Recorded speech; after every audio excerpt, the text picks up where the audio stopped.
Thanks, guys. Now, the big news in the paddock is a stepping down of Marcus Ambrose in the number 17 DJR Team Penske car.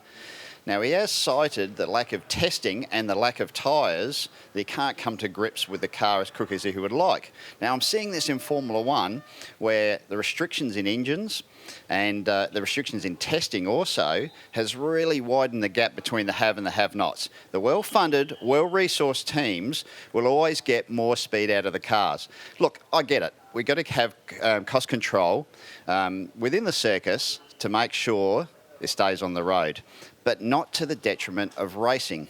Be interested to get your guys' views on this. Well, it's a great point. I mean, I think it's always a real balance, Russell, isn't it, when you've got the cost containment issues that you've just raised versus the quality of racing. And I'm 100% with Russell on this. For $30,000 a car, we've got serious tyre rules, which I think have an impact on the quality of the racing, and they have an impact on bringing new people into the game. If Marcus Ambrose and Team Penske have trouble integrating into our sport, it's a joke. It can't be like that. So Hey, what is the solution? I've spoken to other drivers up and down pit lane here as well, and make no mistake, they don't like it either. They want to be going out, it was like the initial test day at Eastern Creek, they want to go out on good tyres and get a real good feel and get the most out of the cars as well. So, like I said, behind the scenes, they're not happy about it either.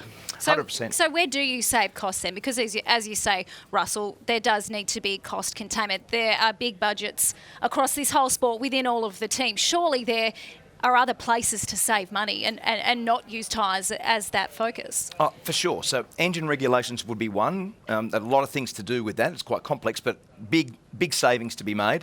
Stability of rules would be massive. 2-day race meetings is what should happen. I mean, it wouldn't make any difference to anyone this weekend if we, for the heritage rounds, Winton, Ipswich here, that we basically had a Saturday, Sunday race meeting. Huge cost savings. And chuck tyres at it.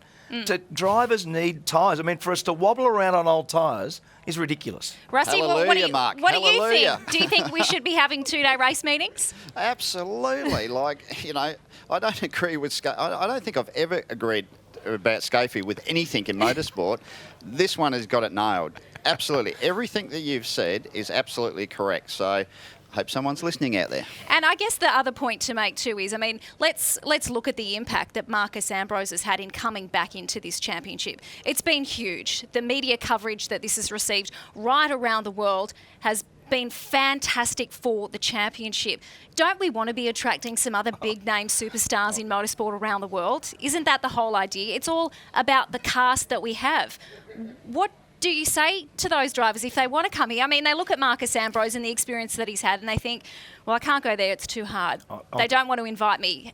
Isn't that the point? I'm putting you up as chairman. Seriously, you're chairperson now of the commission. You can do it. Seriously, those points, we want that. So guys like Alex Premer, for instance, who was a French superstar driver, couldn't come and integrate into the series properly either. So for a Marcus Ambrose and someone like an Alex Premer, it's a good example in recent times where we haven't been able to do that properly and we need to. Absolutely. Do you think we will see some changes in the future? Because, there are some changes coming up for the category over the next couple of years.